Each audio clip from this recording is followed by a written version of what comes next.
Hello, and welcome to the Emma's for Mama podcast. I'm your host, Abby Halberstadt, happy wife, mama to 10, Bible-believing Christian. And today I want to talk about the number one question I have ever been asked since I started spending any amount of time on the internet. And that is, why do you have so many kids? I remember one time I mentioned that this is a question that I get asked a lot, and a couple of people asked me, why in the world would anyone ever ask you that? What business is it of theirs? But I think that discounts the fact that we as human beings are inherently curious.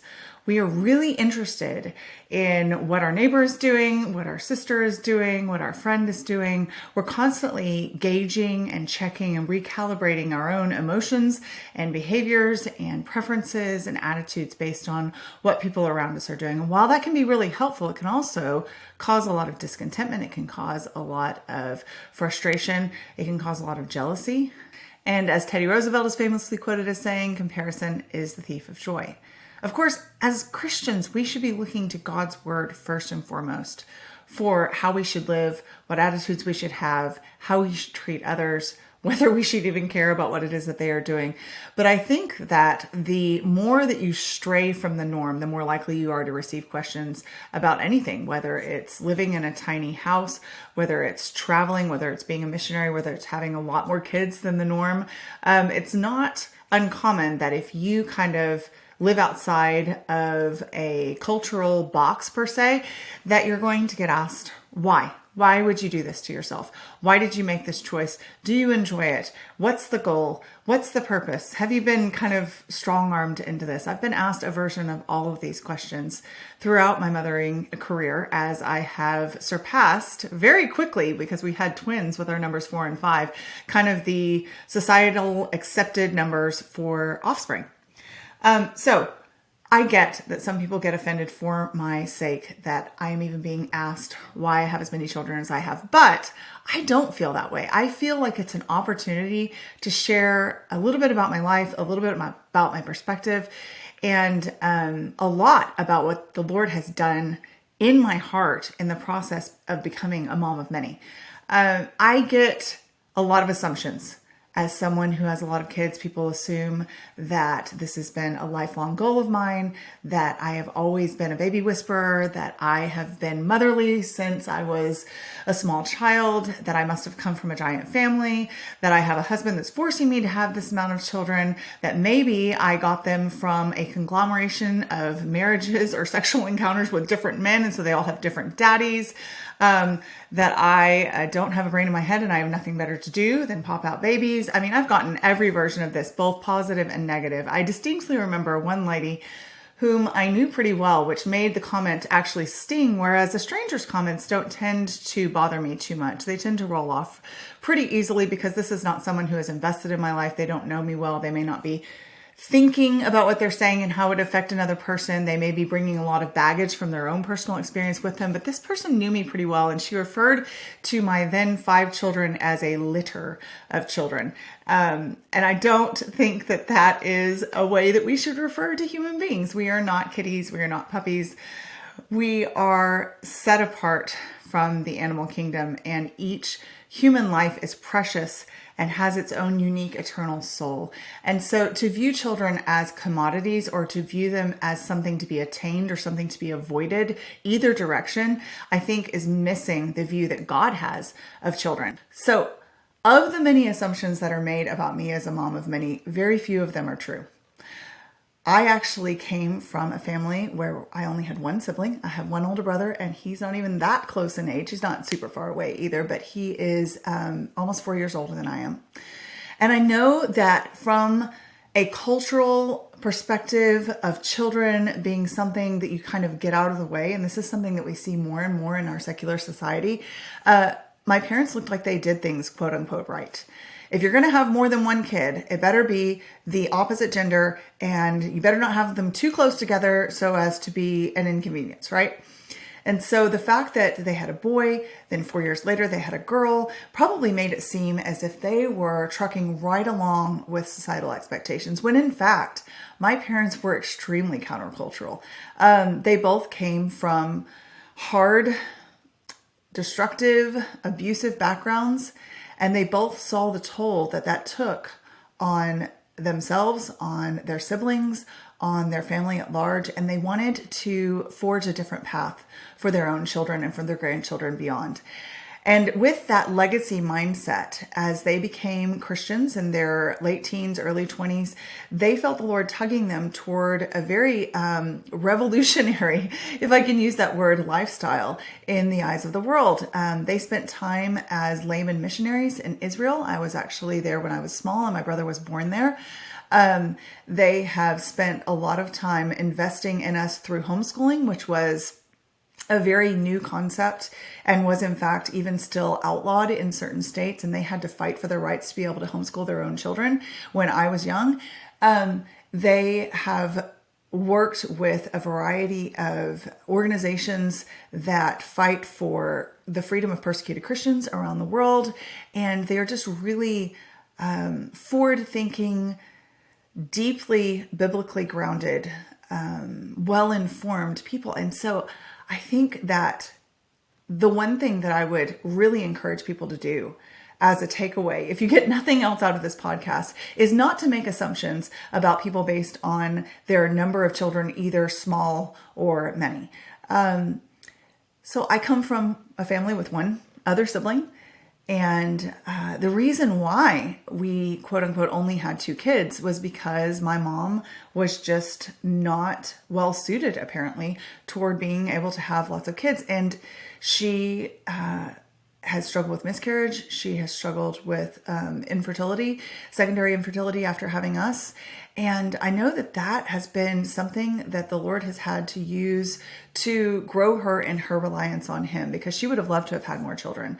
And I think one of the most harmful and painful things that someone can have assumed about them is that they, quote unquote, only have a certain number of children, whatever it is, because they don't want more. And I hear from people all the time who want more children and simply cannot get their bodies to cooperate. And it hurts them very deeply when people make snarky comments. And it can hurt on the other end of the spectrum as well. But I think as a mom of many, having heard the comments through the years, because I have the children in my home, because I'm able to raise them, they are my consolation. And I do not feel the sting nearly as strongly, I think, as someone who is really desiring children and not able to have them. So I just really want to encourage us to be kind. I can't remember the exact attribution for this quote, but it's be kinder than necessary, because everyone is fighting a hard battle. It's something like that. I think that's a paraphrase. So the assumption also that I am a naturally mothering personality is way off base. I was a tomboy pretty much from day one. I loved to throw and catch balls with my dad and to try and run as fast and keep up with my brother and all of his friends. We actually had a homeschooling family that were close to us, and they had 7 boys. And my number one goal as an 8, 9, 10-year-old was to keep up with that pack of boys and to show that I could be just as tough and just as resilient. I distinctly remember one time we went out to their family's land, and they had 4-wheelers, and they were pretty rough and tumble lot. And I was on the back of the 4-wheeler riding along, and we hit a big bump, and I went flying off of that 4-wheeler. I mean, I feel like we describe everything in the 80s and 90s as if, we drank straight from the hose and we tumbled around in the back of the station wagon without any car seats or restraints, and we, ate red dye 40 and we're just fine. But really, honestly, zooming around on the back of a 4-wheeler barely hanging on by your fingernails is not a good idea no matter what decade you're in. But I went flying off of that thing, and I was hanging on by one hand, and the 4-wheeler ran over my leg. It didn't cause any serious damage, thank the Lord. But I can just remember thinking, I hope they don't use this as an excuse to leave me behind the next time they go out. Like, get me back up on that 4-wheeler. So that was kind of my personality. Very competitive, very tomboyish, very athletic, very wanting to fit in with the crowd that was doing the thing that required the most grit and the most effort. And I don't think any of those traits are what you think of when you think of a naturally motherly person. I also, because I only had one older brother, didn't have a lot of experience with younger children. Definitely hardly any experience with babies. Had hardly changed any diapers when I became a mother myself. Had done a little bit of time in the church nursery, a little bit of babysitting here and there, but certainly was far from an expert And then the next assumption that a lot of people make is that this must have been a long time goal of mine. I do have friends who have always dreamed of a particular number of children, who were hoping for 3, 2 boys and a girl, who were hoping for 4, 2 boys, 2 girls, who were hoping for 10, who were hoping for only 1. They have visions of what their version of domestic bliss would look like from the time that they are, 5, 6 years old. And not only did I not have those things, I played house, we did pretend, we did role play, I played with Barbies. I definitely had a girly side too. And I enjoyed imagining what it would be like one day to be married and have children. But as far as the specifics, they never even occurred to me. And if you had asked me how many children I thought I was going to have, I think I would have either thrown out a random number or looked completely confused or shrugged, and not had an articulate answer, which typically I have some sort of answer to most things that people ask me because I'm a verbal person, but I just don't have a distinct memory of that being something that weighed heavily on my mind. Because my parents were open to however many kids that the Lord gave them, and because they were given 2 and not more, I feel like I had an interesting tension in the way that I grew up. I didn't have a clue what it was like to be in a large family, but I did have a lot of exposure to parents who viewed children as a blessing, who viewed them as a heritage from the Lord, who viewed them as a good thing, who were open to life, who were open to the Lord's leading, and who had a strong reliance on the Lord's sovereignty. And whenever people ask me well, what's your biblical justification? Where do you find in the Bible that you're supposed to have all of these kids? I think that is an interesting wording that reveals kind of almost a defensiveness, because I'm not going around telling anyone that they're, quote, supposed to have all these kids. I am simply living my life and answering the questions as they come to me, because my life, in some ways, in this respect of kids specifically, is eye-catching, I guess, or it draws people's attention. And so rewording that question, the conviction that I have always had has come from a verse that probably most of you can quote in your sleep if you grow up in Sunday school or with any kind of biblical influence. And it's Proverbs 3, 5, and 6, which says, "Trust in the Lord with all your heart and lean not on your own understanding. In all your ways acknowledge him, and he will make your paths straight." From an early age, I don't know that the term is deep thinker. I think that probably actually isn't the right term for me, but I am an analytical personality, and I notice things, maybe not more than anyone else does, but I am a noticer, and I'm a muller. I think it over, and I try to analyze why it is that people do what they do, not in a negative or a positive sense necessarily, not even in a passing of judgment or even in using discernment, but kind of what makes that person tick? Why are they doing what they're doing? And I remember as an early teen, after my parents had talked to me about this concept of the Lord having kind of all aspects of our lives, that he is sovereign over not just our finances or where we go to school or who we marry, but also over the number of children that we have, that it occurred to me that most of the people that I encountered had a different view of this. And it made me wonder where we draw the line of, in all your ways acknowledge him and he will make your path straight. What are the ways in which we hold back little snatches of our life? What are the ways that I am doing that? And the Lord convicted my heart from an early age that the number of children I would have is one of those areas that was definitely included in the all your ways acknowledge him. Now, fast forward several years, and I was engaged to this guy that I actually didn't end up marrying. And we were in marriage counseling, and it's 2 guys and a girl, because our pastor was there. He was a man. He had 4 children of his own, was a loving father. And then my fiance definitely wanted children. But we ended up diving into the discussion of the birth control pill and birth control in general, and whether the Bible has called us to do that or whether it has called us to abstain from that. And I ended up I was engaged when I was 19. I ended up as a 19-year-old girl who had long held this conviction that my fertility was the Lord's to begin with, and any kind of specific finagling with it would have been a snatching it back from his hands.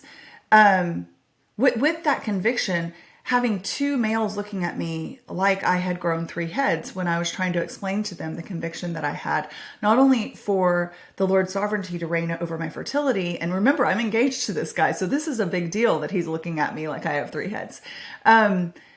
Not only that the Lord is to be sovereign over my fertility, but that I had a strong conviction not to take any form of hormonal birth control, both because I had read a lot about the effects that it could have on my future fertility, the effects it could have on my current hormones, the effects it could have on my chances for cancer. I had done quite a bit of research for a teenager, but I will say without any pride whatsoever, because I don't think that I can take any credit for it, that my personality has always been such that people have assumed that I'm older than I am, or at least when I was younger, this was the case. I can remember people assuming that I was older than my brother when my brother was 16 and I was 12. So as a 19-year-old, even though that's really young to be grappling with all of those things, if you're about to get married, you need to be grappling. It needs to be something that you're working through. And I had been working through and praying over it for a long time. And the conclusions that I had reached were pretty baffling to most of my friends who either weren't considering them yet or were already thinking in terms of taking birth control for 3 to 5 years when they got married, because that is what the older women in their church even or in their friend groups had told them was the norm and what you were expected to do. So when I tried to explain both my health concerns and the moral concerns that I had about birth control being an abortifacient, about it being something that in at least one aspect works not simply to prevent babies from beginning, to prevent conception, but also should conception occur to prevent the lining of the uterus from being receptive to the implantation of the embryo that has occurred, that really weighed on my heart. So I remember seeing those blank stares and thinking, Lord, maybe I'm way off on this. If these two godly men whom I trust and respect and am having this really deep, important conversation with are not on the same page with this, if they are looking at me like I've lost my mind, do I need to reevaluate? Now, ultimately, I didn't end up marrying this guy, and there were other factors involved, but I think that either subconsciously or just stated out loud, one of the big things that held me up was the fact that I had this strong conviction to have my fertility be the Lord's as much as possible, and that he kind of didn't see the value in that. And not being on the same page in something that huge, obviously, is a huge red flag. And I think the Lord worked in both of our hearts to diverge our paths. So fast forward a couple more years, and I am on my second date. Yes, just the second date with Shaun Halberstadt, who did become my husband.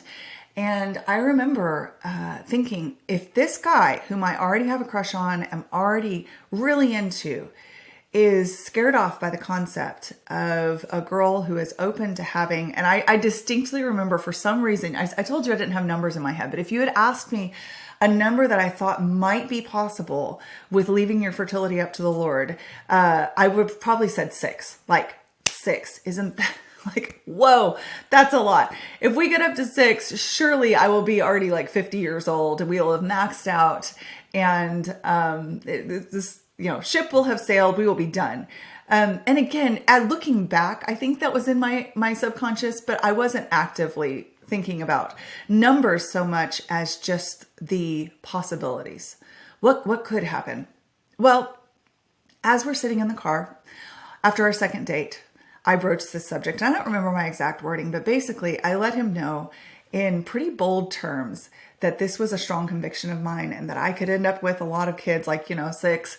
And I remember just never taking my eyes off of his face and seeing his reaction and wanting to know where he was in this. And his eyes didn't even flicker. He didn't blink. He didn't twitch. He didn't flinch. He just looked at me and said, I'm okay with that. That sounds good to me. Little did I know until many years later that he had the number 8 in mind. It's probably a good thing that he didn't say his number out loud. Me with my Miss Six is the limit might have freaked out a little bit. But he had always wanted to have a large family, or was interested in the idea of being open to kids. Now, he has 2 siblings. So again, not coming from an abnormally large family. And I don't really know. I've even asked him point blank where his conviction came from, because while he grew up with some Christian influences in his home, he was not a Christian until the month we started dating, which that is a whole other story for another day. Because if you had asked me in my teens, while I'm grappling with all of these kind of deep, heavy subjects of God's sovereignty and his will for my life, I would have told you for sure that at no point would it be okay for me to date a guy who had just become a Christian 2 weeks before. But the Lord works in mysterious ways, and he for sure was working in our relationship. And I'm so, so grateful that he did. So fast forward again to when we had 2 kids, Ezra and Simon, our first 2, who are now 16 and 15, and they are 18 months apart. And so we started off with a bang. We got married and had a baby, about a little bit less than a year later. So we got pregnant about 3 months after we got married. And I still distinctly remember I was teaching at a Christian school, and I distinctly remember that the counselor said to me when she found out that we were pregnant pretty early on, "Oops, accidents happen." And I remember my mouth falling open. And I just stared at her, and I think I chuckled nervously and like scurried out of the room, because I didn't have a ready-made answer, and I didn't even have children yet to kind of shore up my assurance. And this is a worthwhile thing. This is good. And I was barely pregnant. And, so to have that be the response really underscored for me what so often our society views as the right approach to having children. And I think this lady would have been one of those ones that was telling my friends to get on birth control for 3 to 5 years as soon as you're married. Make sure you and your husband have you time. Don't have children too quickly. It will be a strain on your marriage. You know, all the things that you hear that are really common pieces of marital advice. In fact, I will tell you that we did premarital counseling with a couple from our church, and they were just assigned to us. We didn't know them before we started meeting with them, and they were a really nice couple. We enjoyed our time with them, but we came away sort of chuckling to ourselves, because of course by the time we're engaged, we've already talked this kid thing through, and we are on the same page, and we are letting the Lord do what he wills in our lives in this area, as in all others. And so we know, like I said, we know where we're going with this. We have no idea that we're going to get pregnant 3 months in. We have no idea that we're going to end up with 10 kids. We have no idea that we're going to end up with 2 sets of twins, and that they'll all be approximately 2 years apart. So we will end up having 10 children in 14 years. We have no idea of the particulars of what this will look like, but we have this conviction that we share. And so I can tell you that we were both kind of squeezing each other's hands and trying not to look at each other a little bit like, yikes. We might be scaring these people to death if we were to tell them what's really going through our minds, because that marriage counselor couple told us that their number one piece of advice was to not have kids too soon.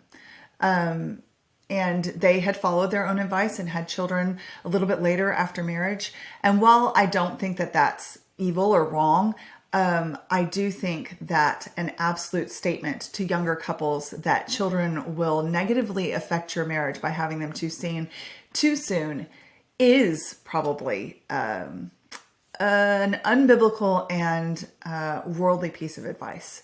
And maybe some people just gasped and got upset at me for saying that, but that's okay.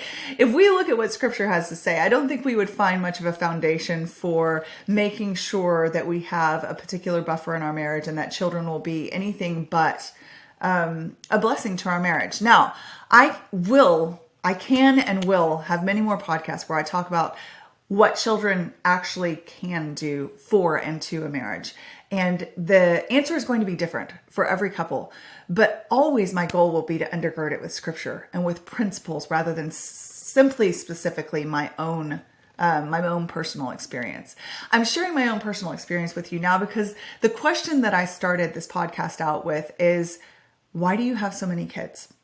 And I think that the short answer is because the Lord put a conviction in my heart that He is good no matter what my circumstances. And I had some hard circumstances growing up. And there were many times that I clung to this specific verse, Psalm 27:13. And it said, I am convinced of this, I will still see the goodness of the Lord in the land of the living. And that sounds kind of dramatic, but David was going through a really big valley at that point, and he was struggling with his life circumstances, and he was clinging to this hope that the Lord would show up and show His goodness, and that he would receive blessing in the form of peace, in the form of comfort from Yahweh.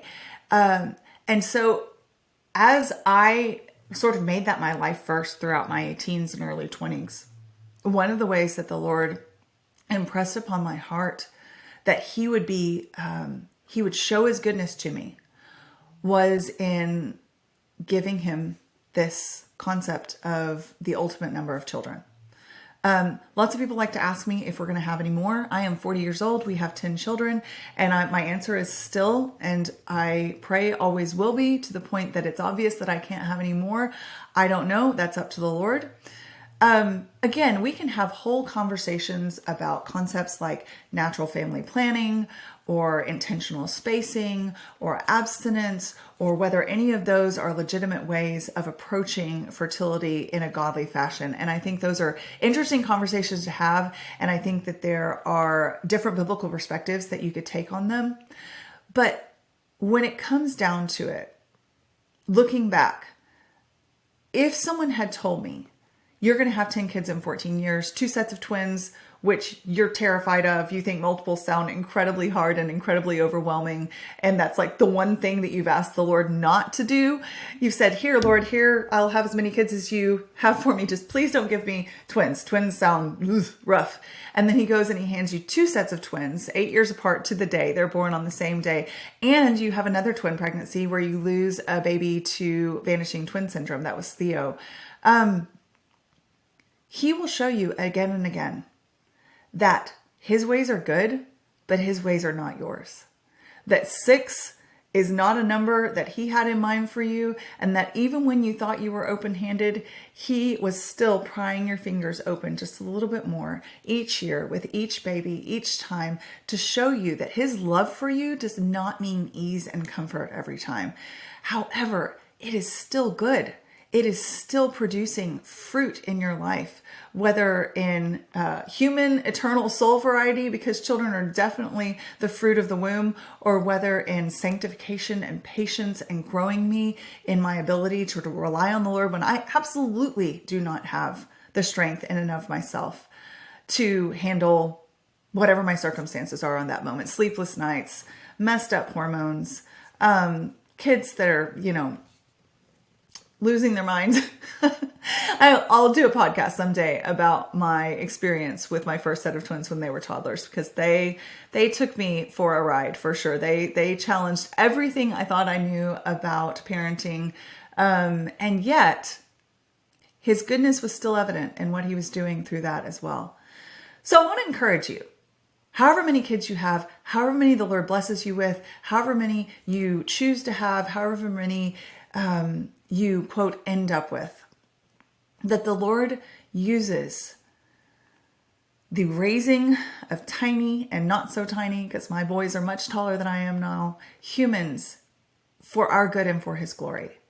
That when the world tells you that children are something to be feared, children of any number, because again, I am not advocating for someone else going out and having 10 kids. I know that that's not most people's desires. I know that that's not even physically what the Lord has in store for a lot of people. But I just really want you to know, from almost 20 years into this, that there is goodness in the struggles and the joys and the peace and the sorrow and the highs and the lows of bringing children into the world. And the only way we're going to miss that goodness is if we buy into the lie that children are something to be avoided altogether at all costs because they're just hard or inconvenient, or if we buy into the lie that the Lord's goodness abandons us when we have to raise kids, because He is with us every step of the way. And that should be an assurance for the ages. That is what can get you through, no matter your number of kids, no matter the support you do or don't have, no matter what your upbringing was, to know that He is with you every step of the way, and He is giving you a legacy through those children for the future, for now and for the future. So thanks for listening to my TED Talk on why we have, quote, so many kids. On another podcast, I'll also probably talk about the reality of what it's like to be a mom of many when you don't think of yourself as a mom of many, because I think there's a lot of us that have more than the normal number of kids and we don't think of ourselves as being so giant, but that's a story for another day. For today, thank you for being here, and I hope you guys go in peace with the Lord today. If you guys enjoyed today's program, I would be so honored if you would subscribe and share with others. And if you're looking for more daily content on motherhood and biblical responses to cultural issues, you can follow along on Instagram at m.is.core.mama.